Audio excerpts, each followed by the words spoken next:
Desert Island Discs. Well, greetings and welcome to yet another edition of Desert Island Discs, your number one personality profile program with myself, Simon myself.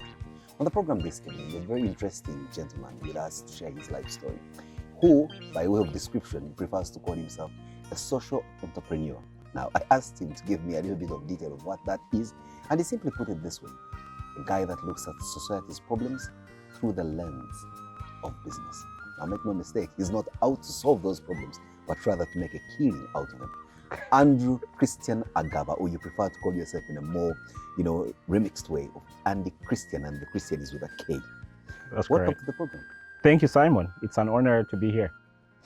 Social entrepreneur, Yes, sir. a guy that finds business opportunities in society's problems. Am Yes. I right? Absolutely, that's correct. So just walk us through what that exactly means. So I think social entrepreneurship, which has become a term popularized in the last maybe 2 to 3 decades, are people who are looking at issues, challenges in communities and saying, hey, we could solve this through business opportunities. So, I mean, it's fancy for people like us, but when I look around, I actually see a lot of social entrepreneurs. I'll give you an example. A lot of people solving like education, people building schools. I think, first of all, they are solving a social problem, education, creating great outcomes, providing opportunities for learners.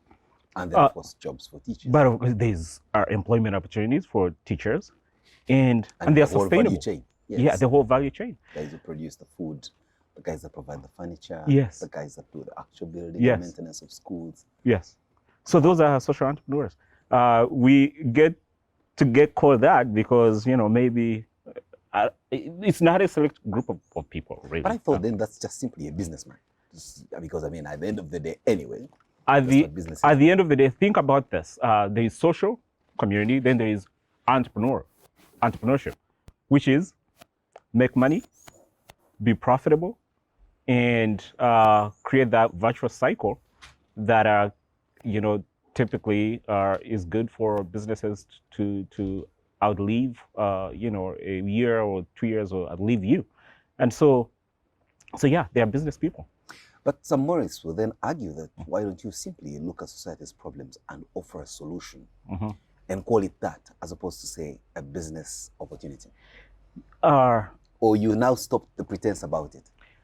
No, there's actually no pretense. I think it's some of these terms that get created in boardrooms, business schools, and whatever.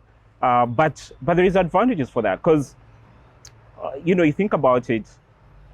Me as a social entrepreneur, for example, who helps other social entrepreneurs or other people that are solving problems through the essentially providing capital. So because we know that the capital that we give is helping these people solve problems, usually maybe it will be concessionary and a lot cheaper than, for example, commercial banks, because we know that there are outcomes attached to what this capital is providing. So there is all these terminologies, because if I just became, A money lender. a money lender, for example, that's so I don't know what percentages. I've heard horror stories of people 60, 120%, or even more, or even commercial banks themselves, which are not typically that lower priced. But for us, then we'll look at our partners or these individuals that we think are creating real change in their communities and say, hey, we could give you a capital, we could charge you commercial rate, could charge you market rate, but because of what you're solving, we are willing to take a hit on how much profit we can make. And so we can push them. And that really makes a differentiation between somebody like me or somebody else in the marketplace. That said, just walk us through exactly what it is that you are currently supporting or working with, or is that not business ethic? Yeah, so I run a company called Hinga, and Hinga comes from my mother tongue. It all means okuhinga, or to cultivate, and or simply put, to dig. Yeah, to dig. And so initially when we started, we wanted to totally focused on agriculture because we thought, agriculture provides the most opportunity for everybody. And but over time, as we learned, uh, we became more sector agnostic. So we fund agricultural people, but we also fund other entrepreneurs in other sectors. For example, schools, like I said, or healthcare, or manufacturing. And so typically, we just provide capital that we match make to these individuals, and they go and solve the problems that they are solving, build the businesses, provide employment, and the capital, has to be paid back as well at the end of the day. What, you have a police unit that does the enforcement of defaulters, or? We don't have a police unit. What we do have is a great due diligence mechanism, and so that when we match our capital, we are matching it to the right entrepreneurs, so that we don't have to go calling. Looking the for cops and people, breaking down their inheritance homes and all that. Exactly, that's more expensive, really. Like trying to run after these individuals to pay. You better put in the work and make sure you're lending to the right person that have maybe similar values, and that way you can create a longer lasting partnership with those people. Well, Andrew Kristian Agaba, it's always a pleasure listening to people that are doing some kind of what we call groundbreaking interventions, maybe sounding differently, but it's the stuff that we have always known, only that this time it's being done in a more deliberate and systematic manner. On this program, we play our music. Yes. So we'll start with your first choice of a song. Yeah, first choice of a song would be Echo Smith featuring Matt Carney, and the song is Tell Her You Love Her. Why that as a particular first choice of music for you? I mean, look, my wife, for example, or even my mom. So we're surrounded by love, and I think we probably come from a society that doesn't say you love her enough. And, we do. We don't say. Yeah, we don't lick say their faces. We don't hold their hands. we don't say. I don't say it enough. So I think it's a great song. I like. Those are some of my favorite singers, musicians. Wow. Yeah, it's incredible. So let's take this journey of Tell Her You Love Her. It's chosen by Andy Kristian Agaba, and when we return, it's more about his life story. Stay with us. Desert Island Discs. When she says she loves you, tell her you love her too.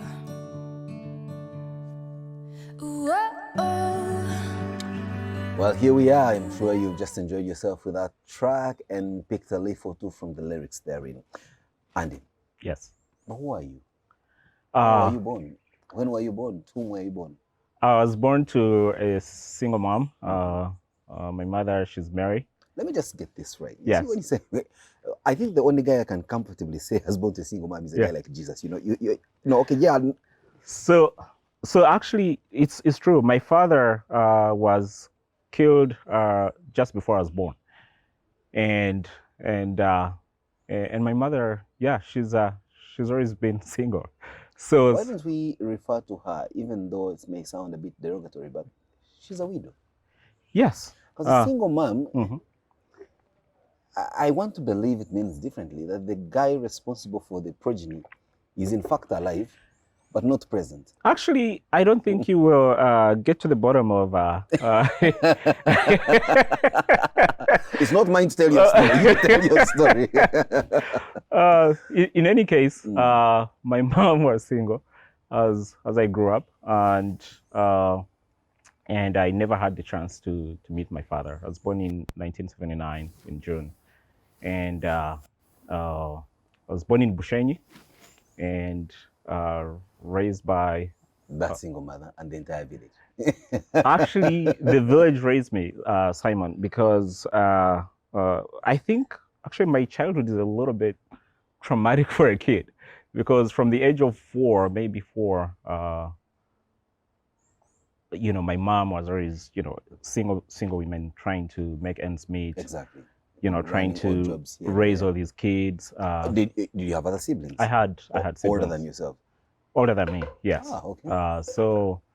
And So so she you were the little last born who was then a bit spoiled by your elder siblings. I actually do have a younger brother too. Oh, okay. Yeah, so that's why I'm saying my family is a little more complicated, complex than most families that I know. Call it And cosmopolitan. It's yeah. So my mom, with this burden of these children that she had to raise on her own, and so she would distribute us to relatives. Uh-huh. And so actually, when I was maybe 4, she took me. Shipped you off. Yeah, she shipped me off. She shipped On me off. foot. No, we went like on a pickup truck. I even remember that it was like evening, and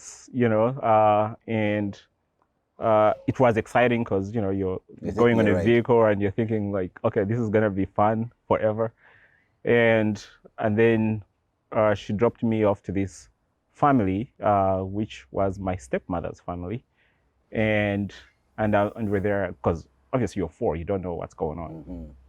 And then the next morning I wake up and it's sunny, it's shining bright, it's beautiful, and I'm looking at my little sister actually, because my father also.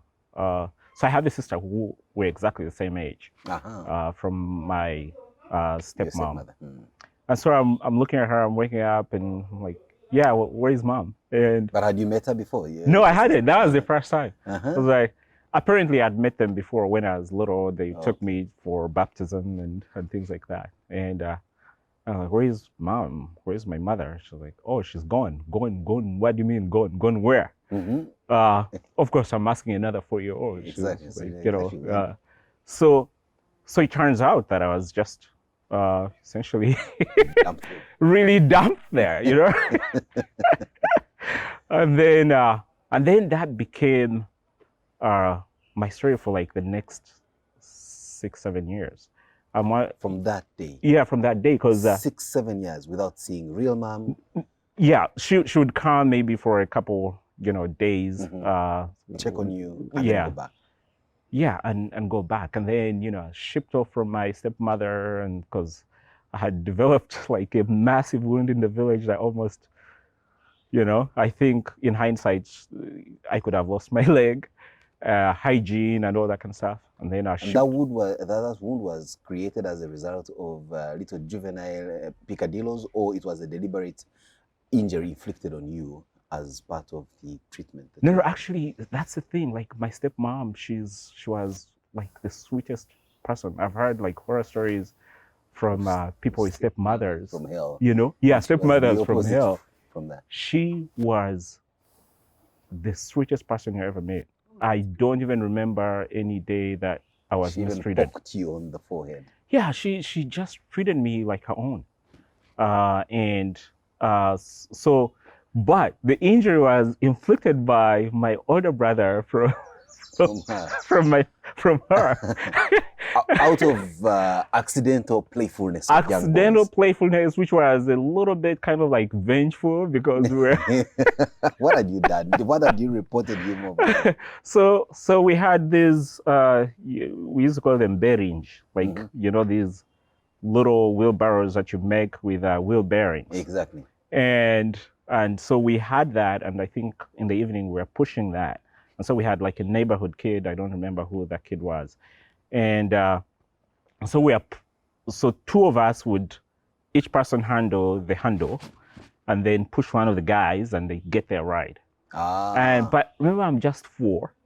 And I think on the wheelbarrow. Yeah, they like, it's just, and I think my brother, I lose. Basically, I lose control and he falls down. And I don't know, maybe at the time, I don't know, maybe he was 10 or whatever. He's still a child. Yes, of course. But he's angry and mad. And so they push me down and he deliberately lets it go. And I get this wound that started like a little innocent wound. And then they would get like little weeds and put stuff and Biden Spirosa kind of arrangement. yeah, and then you're not showering enough, you're peeing in the bed. Exactly. Possibly sharing a house with a bit of some domestic animals. Probably, most probably. Mhm. And so the thing that started like a little wound then became Septic. Oh, became bad. And so I think on one of those visits, when my mother, who was, educated enough, like, I don't know, up to 6th, 8th grade, 7th, 8th grade, she comes and looks at this wound. And she was working with rich kids at the time at a school. And she knows right away that this is dangerous. And so she calls her brother to come, or she sends her brother to come and get me. And so her brother came, and then I was shipped to his house. So that was my second thing. wow. So I was in school there. So you have to understand this. Between P1 and P7, I went to 6 different schools. Yo. Yeah. So like how Every class like in new school. how normal is that? You know? What an I was, experience. it's like I'm not a military child, like, even, because you can imagine if you have a military family and you're shipped over to barracks, Exactly. Masaka, and Different whatever, every year, maybe, no? But for me, well, yeah. So my uncle ships me, and then there are other issues there. I get wounds as well, and then now I'm in Bushenyi, and then my mother comes. My mom was working in Imbara at the time. She was working at a like a very rich school in Imbara, Katatumba, and that was like St. Andrew's story. basically, and so she comes over, and then she's like, "Oh, these wounds are becoming dangerous. We need to take him to Imbara for treatment." grooming. For treatment. So then I get shipped over to another family now, like some of her relatives, and I was there getting treatment, then going to school there, and then I was there I think like 2-3 years, and then I was shipped back. When finally my mother, I think, realized that she was making a little bit of money paying for school fees, because that was her driving Motivation. motivation. It's like, man, she had seen the poverty and she didn't want us to grow in that. And for her, the equalizer then was education. She's like, man, if these kids can graduate, can get good education, go to good schools, somehow they will get out of and start solving society problems through an entrepreneurship lens. I think the end game then was like, just get out of being poor. Was the same happening to your siblings also, moving with other relatives, or were those ones now a little older and were staying with mom? So my siblings, very interesting situation. My younger brother, I think, has almost of a similar story trajectory. He had a bit more stability because he stayed with one of my aunties for a while. But I have a sister. My sister. She had a stable family, and then my two brothers, my other two brothers, it was they were older, so I didn't know. Oh, you didn't know what was happening then? Yeah. Trevor, what will be your second song, Andy? Our second song, by Elevation and Maverick City. It's called Talking to Jesus. Now tell me something. This music you pick up, looks like you pick your music for the lyrical value as opposed to the beat and dance value to it. Yeah. Have you always been that kind of person that you listen to music for inspiration as opposed to entertainment? Actually, do both. So it depends on the time, but I'm a very introspective person. Like if I actually asked for the songs that I really, really, really listen to, you wouldn't be able to play any of my interview because they're long, they're they are deep. But basically some of these songs that speak to me, that I feel will speak to other people, speak to my children, speak to my family, speak to my friends. Wow, tremendous. So let's take a short one as we listen to this song, Speak to Jesus. When we return, it's more of Andy's story. Desert Island Discs. She got me talking to Jesus Yeah, my mama was right. 'Cause now All right, I'm there talking- goes Andy's life story. Very interesting childhood there with his fair share of, nooks and corners. Or should we even call it a labyrinth of the pursuit for life and the meaning of it at that tender age. So you complete your primary school Yeah. of 6 schools Yes. in 7 years. In 7 years. Did the journey to secondary education also go through that kind of No, I had stability in secondary school.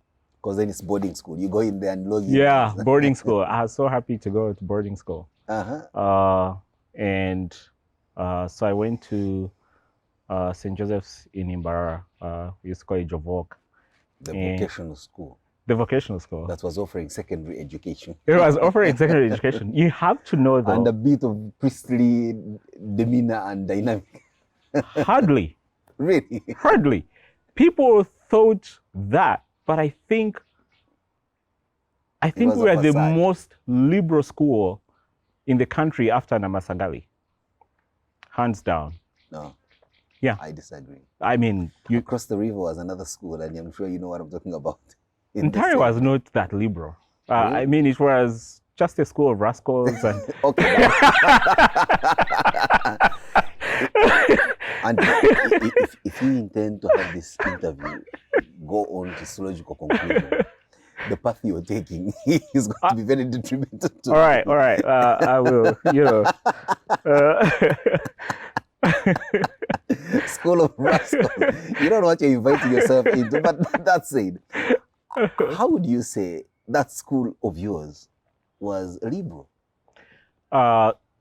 So, yeah, that school was You prayed every day. no, It was a must to be in the chapel. absolutely not. Really? Yeah, I think mass. Or you are playing by a different set of rules. You know? Not really. Like that too happened, but actually mass was only expected on Sunday, and But also as no, there was a paramount thing to do. no, there was. Oh yeah, it was expected. You needed to go, And be seen. or at you least. had to go. I probably went twice a term. Of 12 Sundays, you just had it 2. You clearly were playing by a different set of rules. But even then, it was just mass. I mean, it's something you did. Like, I mean, I expect my kids to go to church on Sunday. I think every parent should. So it was really a great expectation. But then Friday night, Saturday nights, just the 2 days before Sundays. Party. Yes. And I think we had the most liberal, even, I mean, you guys knew from Ntari that, that we could go outside of school without, we actually didn't have a gate. You just walked out. No, we didn't. I know you guys didn't have a gate, but No, not even a fence. yeah, that's what I mean, a fence. We didn't have that. And, but we had carte blanche to just go Saturdays and then Sunday afternoon after church you could go. So for me, Jovok, I learned a lot. We had the principal, the headmaster there, the Reverend Father. He was such. I mean, look, that guy should have had a family because he knew how to handle us. What did you have in mind in terms of vocation as you pursued an education in that vocational school? What do you So the vocational school actually had a technical school and technical subjects. So there was the carpentry and joinery that you would choose to do. technical drawing? Yeah, it had technical drawing and then math, not math, whatever. For me, math was a technical subject. It was a vocational skill. It was a vocational skill. You had to acquire it. Then there was basically masonry, building. Ah, okay. Yes, and then the third was agriculture. So I tried carpentry and joinery. I could not make a T-joint. Yeah, so I saw all the other kids just like, why can't I make this thing? So didn't have that skill, so I dropped out of that and tried building. I could not make the things line up, you know. And so went to agriculture. Nothing came out of the ground. Yeah, so Everything like you planted. digging. I grew up digging. I knew how to do that, but It didn't sound fanciful. I mean, you're doing back everything that you no, had. it wasn't fancy at all. I think the guys in carpentry and joinery, the tools were fancy. They were made in Germany, and we had the proper workshop where guys were making things. I wanted to learn that, but it just wasn't in me. So so I ended up back into farming. So where did your high school take you since you had So my high school took denied me. you? So my high school took me to St. Kagwa in Bushenyi. Back home. back home.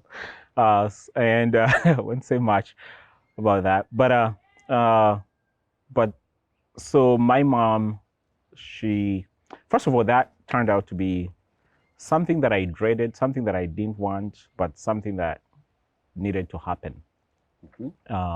And so my mother goes to the headmaster of St. Kagwa Bushenyi High School, and he says, okay, she's looking for, I mean, I had the grades, obviously, for the school. But that was not your choice. No, and the headmaster at the time was like, your child is coming from Jovok. Those guys are used to live, going out at any time they want. He's like, so I do not think we will give him a boarding position here. He will have to commute. How close were you to the school? Well, my mom was working at the school, at the primary school across. Yes, okay. yeah. So it's like he will have to commute and come daily. So at first I didn't like it. The idea that I have. Staying at home. with your Yeah, mother. staying at home, but it actually turned out to be best, because probably they would have found me Expelled. sneaking out, and then I would have been What expelled. were you and- sneaking out to do, Andy? Like, I mean, if you're a child, you have to sneak out of school. Yeah, to If do you- what? Pick a drink? something like that, At what point did you start having these kind of drinks in your life? maybe like around this too. Yeah. You need to know I was also selling cigarettes in school. So you As an entrepreneur, man, I learned that. and of course, some of the things when you're selling them, you've got to partake of them. I'm not proud of that, but yeah. You were solving a societal problem. Not quite, but as solving a problem. Personal problem. There was a need, and I had to fulfill that need somehow. Somebody had to do it, and the business failed because I was my own customer too. And I had the sense to understand that it wouldn't work. So I quit while I was still ahead. Wow. Yeah. You quit the business or even the I habit? quit the business. I quit the habit much later. Much later. Yeah. The business, you quit it early. Yeah. Tremendous. Let's play our next song. And then we see from there how you show up at university and what course you're doing, if at all. Yeah. So my third choice of a song, Lauren Daigle, Rescue. Today you're taking us to music school. This kind of exotic taste of music here is one of those that we'll really have to look up very seriously. I think if you listen to Power FM, probably that would be a common song. I would imagine. Oh yeah, Yeah. for sure. Yeah. It's just the genre that is a little bit, foreign to some of us without that kind of music sense. But what? Thank you. A beautiful one for a Sunday evening. Yeah. Let's play that one. When we return, it's more of Andy's life story. Desert Island Discs. I will send out an army to find you in the middle of the darkest night. Welcome back. It's Andy Agaba, Kristian with a K, sharing with us his life story. He is a social entrepreneur who, according to his own description of what that vocation means, is a guy that looks at society's problems through a business lens and gives it the solutions that it requires while making a dime from it. Am I right? That's correct. Business is the solution to almost everything. We just need to know that. Yeah. I've heard that business is a solution to almost everything. Yeah. I wish, we run our government as a business. I was about to think of that as Yes. well, politics. Yeah. Well, we had more businessmen running some of our government agencies and departments. Yeah, I'm here. I'm looking for employment if government is hiring. Well, I'm sure they've had that one here. So tell me, Yeah. after high school, where you were a day scholar and Yeah. all that, Yeah. where did life take you? So, But also, that also gave you an opportunity, let's say, to bond with your mother. yeah, actually, it actually did. It actually did. But we were always hustling, working, you know. She's And doing her hustle, you're doing your hustle, but at the end of the day, no, the like, same- I mean, my mother scrounged, but I truly worked hard through my entire education cycle to contribute to my tuition. So, you know, we were always running a little tea shop, and so I would wake up early in the morning, make chapatis and mandazis, and take them to the school. yeah, had a little farm, pigs, you know, Mhm. you know, feeding those. You know, whether it's during the holiday when I was at Fully Jovok, available. Mm. or when I was a day scholar at Nkagwa. So I was always working hard and trying to make sure we had the money. Basics. Mhm. Yeah, the money to take me through school. But my mom worked hard for that. Obviously, she's set the agenda, and then.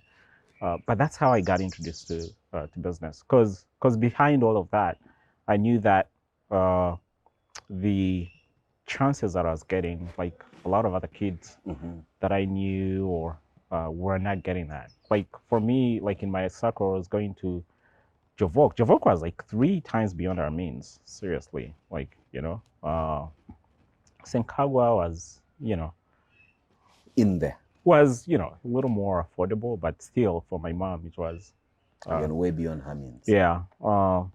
But so I started doing more business with her, micro businesses, and then that was a wake up call for me as well, because we had 2 years. If we were struggling to make tuition for Secondary school. a secondary school, St. Kagwa at that, then I was What will like, happen at man, like university? university here, it's gonna be a trick, and I'm like, dude, I was not created for Mhm. to stay here in the village, and that put me into overdrive. Mm. Overdrive. I worked hard, man. I worked And so hard. read hard equally as well. Yeah, for that. I mean, like I worked hard at school, and more so like the last term, because at first I was still young or still like childish and trying to, think that the life was, just in the moment. And then the last year, man, I was like, what's gonna happen? Like, You yeah. put in the yeah. legwork. So you need to know that the last 2 school terms, I actually totally refused to go to school. What? Mhm. Totally refused. Yeah, I would go there like evening, play soccer, and like from the last half of the second term to the end of the third term, What were you doing? I was doing self-study. Why? Because you felt the school wasn't giving you the pace at which you wanted to acquire all this knowledge? I didn't think that I was in the environment that was let me thrive at the point, and there was also distraction for me, and frankly, yes, I just the And that didn't put the pedigree there was also very limited. We had like probably 1, 2, 3 students go to get government scholarships every year, So and I went to my drawing board and I was like, okay, there has to be a way to hack this, and I don't know how, but but I think I'm gonna figure out a way. So I told my mom I'm not going, and she saw me every day, working hard, and she didn't fight it. And the school didn't reprimand you for not showing up in class? I was at the point of like, I really don't care.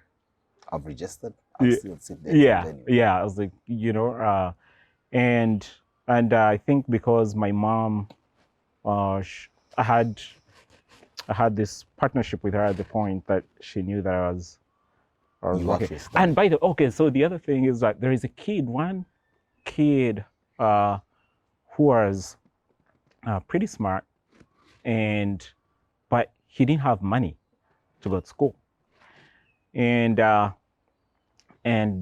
because of that, they had not let him come back for that period. So he was renting somewhere near the shops, and so he was not going. I was like, I'm not gonna go. I was going every day for like football, table tennis, and things like that, but I wasn't going there for studies. for studies. So you and this kid would. So we'd do collaborate like in the morning, and then I would take my naps. I would take whatever. It's like I had my own. You had your own setup. Yeah, and if I didn't have that, I don't think it would have worked. So then, when the exams come, you ace them. No, I didn't only ace it. I almost floored that entire district for sure. Wow. Yeah. And to government sponsorship. Yes. Like without government, I would never have made it to university. Yeah, to university. So what course were you offered at the university? I was offered social sciences. I thought I wanted law, but that's what people did, and it was never gonna work out for me. Your first time to come to the big city as an adult on your own, to run your own show, right? Yes, to run my own show. I'd just visited a couple times before that, but now I was here. I was in the city, and for me that was a big deal. Simon, listen. Frankly, the Makerere going to university and getting a scholarship, for me it was like a huge miracle, and I think for other kids, maybe during our times, would say that, but also it actually was, I think, the beginning of real self-esteem for me. I was like, wow, I'm here. I made it. I'm in Kampala. Makerere. Yeah, that was a big deal. It was a big deal. And so you went at it and gave it your very all, or now did you realize you're already in the promised land, and so there was no need to put in quite an effort? Yes. But it happens, especially when you find yourself faced with the kind of freedom that the university has to offer and the other life's little niceties. Yeah, I also became a little bit cocky because, I realized, like, man, I'm very smart, actually, this comes in in my sleep. The usual. This comes in my human folly. Yeah. I can do this in my sleep. But the trappings of Makerere, so I fell into that trap as well. You indulged. Yeah. Did you get lost a little bit along the way? I did. Lose a year or two. Maybe 3. What? Yeah, I mean, I became like a lazy student, and I was already here. I actually, so when I came, for me it was like, that was it. Wasn't like that was it, but I also knew like the bare minimums. Like, you start kind of investigating, like, okay, what should somebody get here? Why is the pass mark and things like that? And I was just working for that, But in the third year, I was like, oh my goodness, like I'm gonna leave with a lower, second class lower or something. Yeah. And also I had a girlfriend, and she was, her grades were higher. I was like, what? How? And so in the third year, that's when I really started pulling up my socks. So like, so if I had done like my third year kind of grades, I would definitely have had like a first class or something, But it came like So yeah. And after that? After my career, Remember? after my career, Yes. Remember? so my maybe career. So girlfriend? actually, there's first of all after my career, then just before graduation, I became born again, and What was the Damascus moment? the Damascus. There were many. There were plenty. I You just had your moments when you had no yeah. ignored So, them. but there's a lot of at least during our times, I was in North Court. People call it the other name. I was in North Court State, but I think from the get-go, kids used to come and share the gospel, through the dorm rooms. Main CU kids, Christian Union, they would come, and like, makes sense. First, it started by me not wanting to offend, like I don't want to piss God, so like I would listen, and then it went more to like, I didn't know that.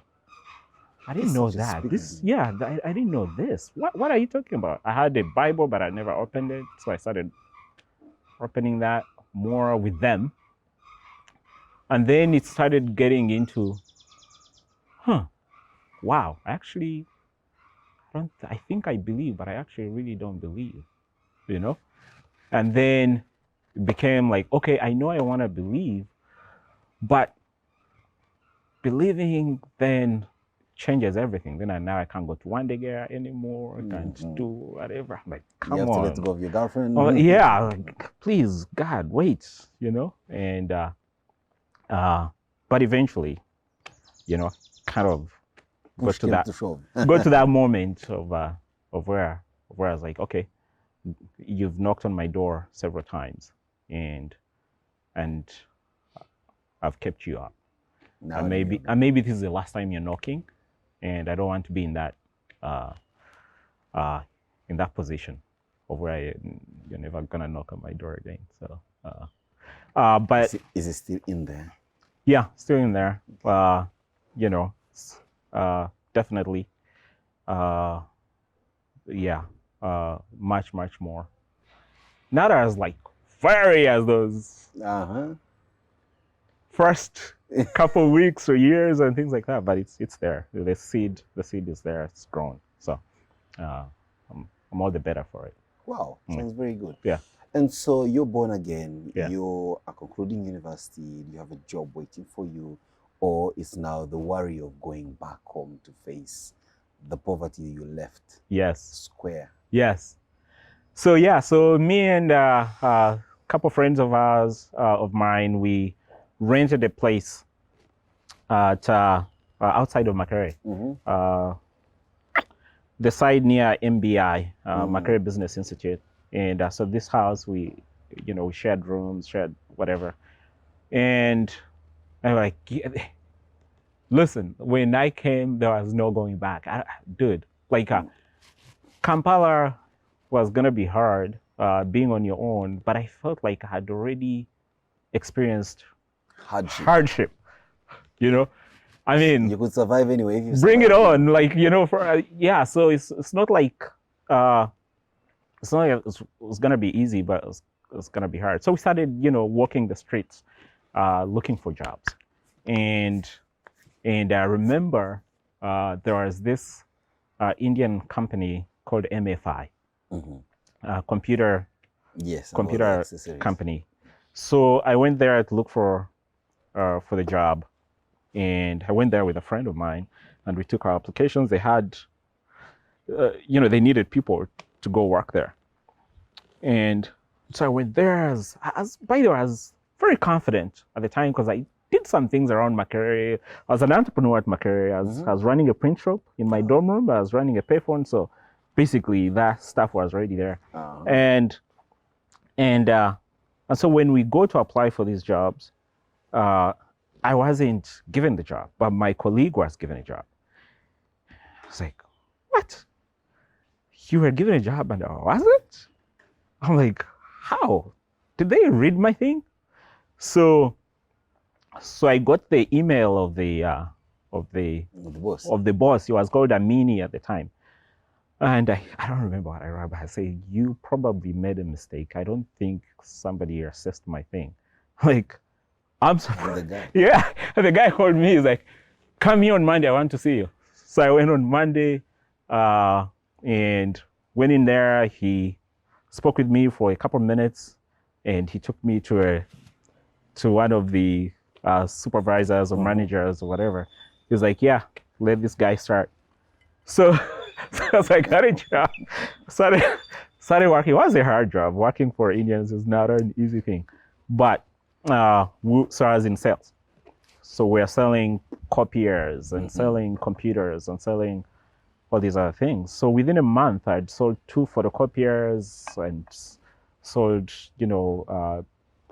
phone systems and PABX. PABX, yes. Sold that stuff. Like, I'm not even kidding. And so supervisors started wanting me on their teams, and then I saw that I was doing well. So I started negotiating for a motorcycle too, because motorcycles were like for 3-year people. Like, you've been working there for whatever. I'm like, guys, look, I need a motorcycle here. I was like, yeah, let's go. We start training you, and so I was getting a motorcycle, but during that period, I was told about another opportunity, and I thought it was better, and then I ran away from after 2 months, and that was a very poor decision, but also very poor decision. Yeah, it was a very poor decision. But as you know, there are no mistakes. God already knows whatever mistakes you're gonna make, and so for me, that ended into like a tearful experience where I worked for a guy who was just a jerk and never honored his obligations and things like that. I mean, I was a hard worker. I was always like, he put me on anything. So we were also doing sales at the time, but now in advertising. Oh, okay. And I'm not gonna say names, but that guy was total. That's Jack. Yeah, I was gonna find another word that better describes. Then I didn't think it was appropriate. But that experience also really shaped me. It shaped me. It taught me how to never treat employees. Basically building systems, and I developed more resilience through working with this guy. All this time, were you in touch with your mother? Oh yeah, my mother has been constant, really. Like we've been in touch. She's been a friend for sure. I know there's that little thing that was stolen, between poor and whatever, but you understand the circumstances under which. Oh yeah, definitely, yeah. So it's it's at this time, were you still running the same girlfriend? Was I still running the same girlfriend? See, the one you had at university and all that. No, it kind of like ended just maybe before or slightly after campus. It was the campus gig. So at this point, you're hustling through these jobs. Yeah, I'm hustling through, and no obligations to the girlfriend at all. No relationship. Explains why you're working as hard, perhaps. Explains why I was working hard, and it's just a season of working hard and rediscovering myself and being knocked by the world and knocking back. It punches you once, you punch it back twice. You fall, you rise. You fall, you rise. Keep rising. Yeah, it was a good season, and then during that period, obviously, started getting dating my wife around 2006, and at the time, we're already, or at least I was already planning to go to the United States. What exactly was the definitive moment to go to the United States? What was the flip?